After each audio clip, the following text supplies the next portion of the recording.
Welcome back to OtakuDaiKun. Dai here. For this video, we'll be looking at some of my favorite androids, cyborgs, and machine-built characters in anime both new and old. Androids are awesome because they're built as machines through and through. No biological components, but they simulate humans quite well, exhibiting this cold, calculating nature along the way. Cyborgs are neat because they're humans turned into machines. Whether only a part of their body has been rebuilt, they maintain that human quality, putting them in a state to question the real difference between man and machine. Let's jump in.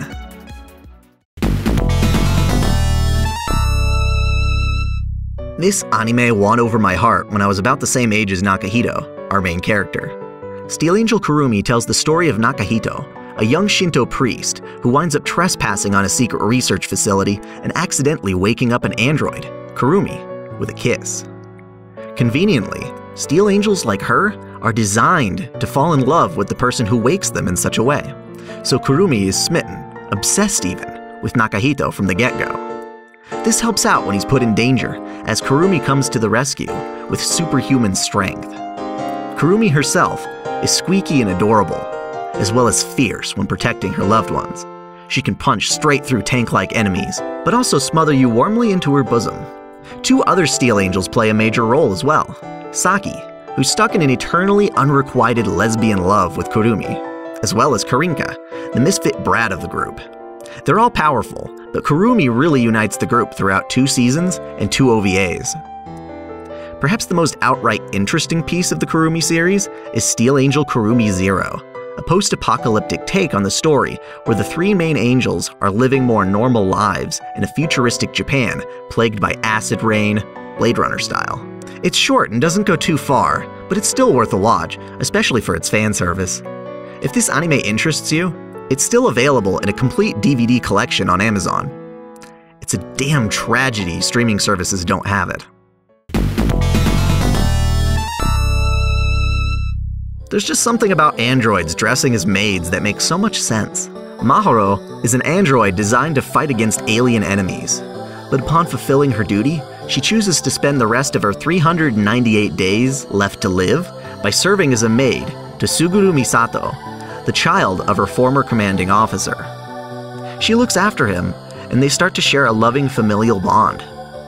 The anime's filled with comedy, much of which is fueled around Mahoro's disgust for all things perverse.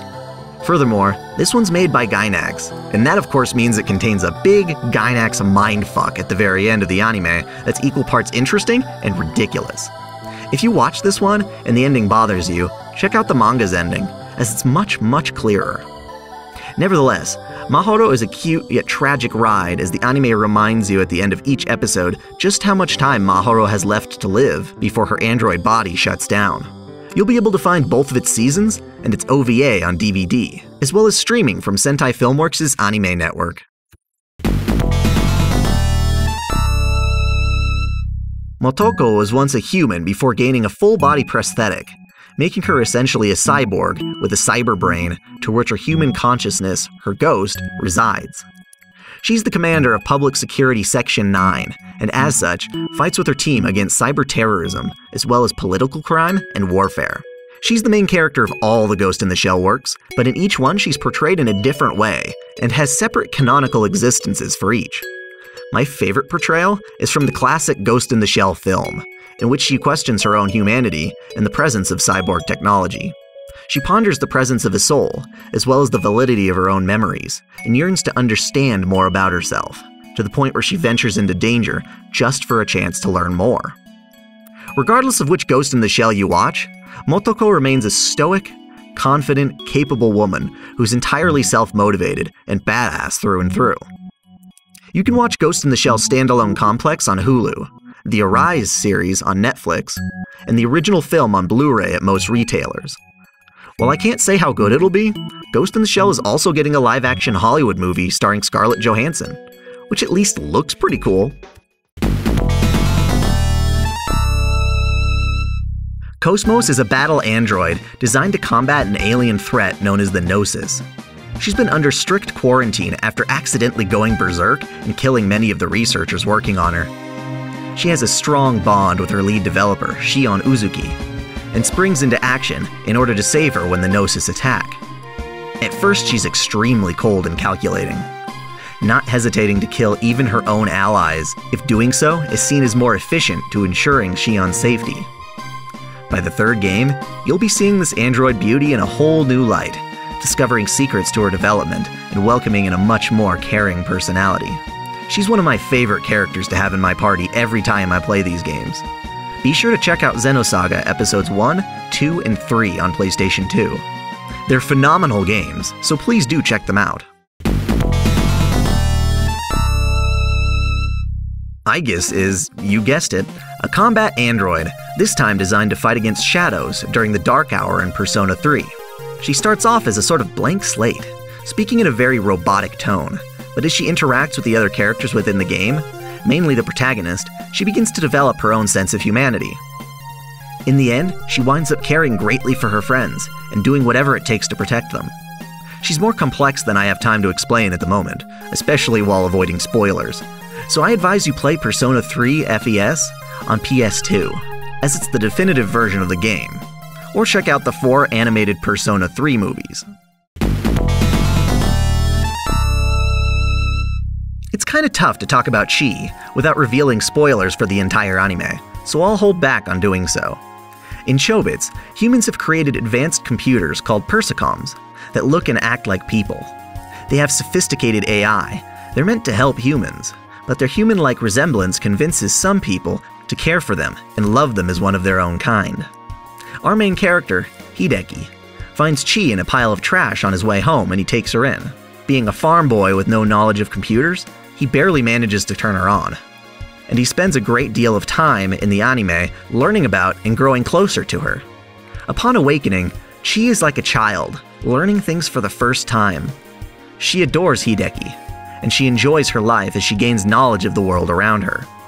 It's a heartwarming, adorable tale that I highly recommend. It's made by Clamp, the all-women manga team behind Cardcaptor Sakura and Tsubasa. Be sure to check it out streaming on Hulu or Funimation, or buy it on Blu-ray from Right Stuff, Amazon, or Funimation's store.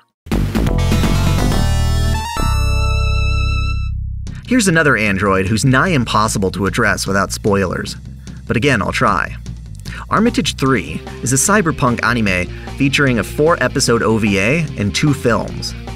In it, humans have found a way to terraform and colonize Mars, and political tensions begin to rise between the governments of Mars and Earth.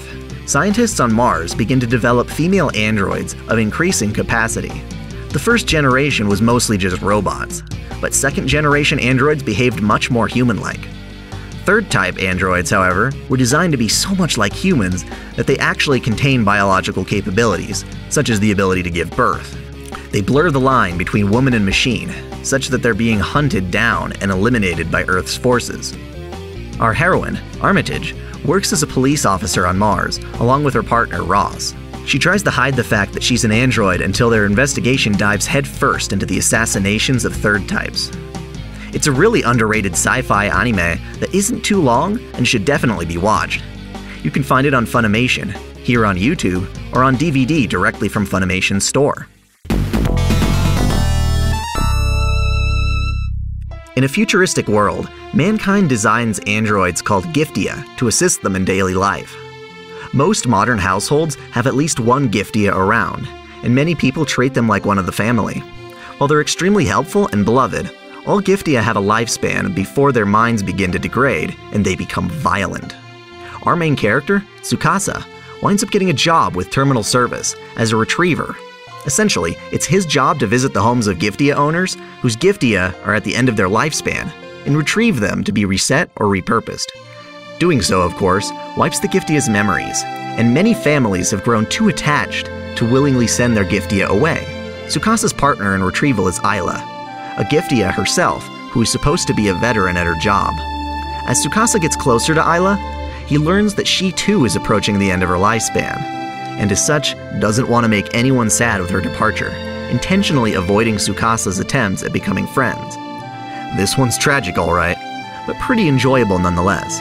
You can watch this anime on Crunchyroll and Hulu, or buy it on Blu-ray from Aniplex of America. In the awesome anime classic Outlaw Star, Gene Starwind and his partner Jim Hawking find the mysterious android, Melfina, hidden in a small container during one of their jobs. At first, they have no idea who she is. And nor does she, except for the fact that she's being pursued by various pirate groups and private interests. She joins Jean on the crew of the Outlaw Star, often interfacing with it for improved navigation. She serves as a maternal figure to Jim, and she grows ever closer to Jean throughout their travels. With only minor clues to the reason she was created, Melfina travels with the Outlaw Star in hopes of discovering her purpose and origin. To watch this anime, you'll have to be a pirate yourself, or pick up the used DVDs. A damn shame, but still totally worth the effort. Time of Eve is a lovely anime, a set of episodes as well as a compilation movie with added scenes, featuring a futuristic world in which android helpers are commonplace in most homes. These androids exist to serve and obey, despite having the capacity to feel emotions and behave on their own. The government discriminates against these androids, constantly reminding citizens not to treat androids like people.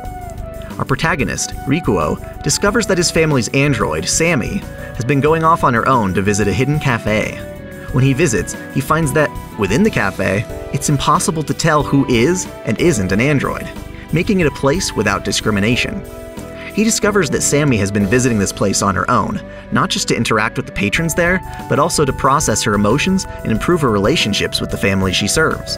Rikuo discovers all sorts of things he never knew about Sammy, and the movie hints at her being a much more important character to the androids in their development. Sadly, the film leaves these hints floating in the ether, but is nonetheless a brilliant anime. You can watch the series subbed on Crunchyroll, or you can buy the film on Blu-ray with a crowd-funded English dub from Right Stuff. Clearly, Japan has an obsession with female androids and cyborgs to the point where there aren't nearly as many noteworthy men. That said, there are some worth mentioning. One of my favorites is Briareos from the Appleseed series. At first, Briareos was a soldier fighting alongside his lover Dunin Newt before suffering a major injury in combat. In order to survive, he became a cyborg with more machine parts than human ones. He looks like a cute robo-bunny, but is ultimately a very stern and tough warrior. Despite being mostly machine, he maintains his humanity, as well as his love for Dunin. In the futuristic society of Olympus, Briareos serves as an agent for ESWAT, a force tasked with keeping the peace, but he'd been fighting against threats and terrorists long before he made his way to society. You can buy Appleseed, Appleseed Ex Machina, and Appleseed Alpha on Blu-ray from Right Stuff. You can also stream the first film on the Anime Network or Hulu. The side series, Appleseed 13, can be watched and bought on Blu-ray from Funimation. There you go, a heaping helping of robotic fun for you all. Clearly, this just scratches the surface of all the badass or interesting cyborgs and androids in anime. Which leads me to ask you to share your personal favorites in the comments below. If you enjoyed this video, then please give it a like and share it with your friends. Please be sure to subscribe to OtakuDaiKun for more anime lists, reviews, discussions, analyses, recommendations, and Let's Plays. Be sure to update your subscription notifications so you don't miss a thing. Until next time, celebrate your fandom.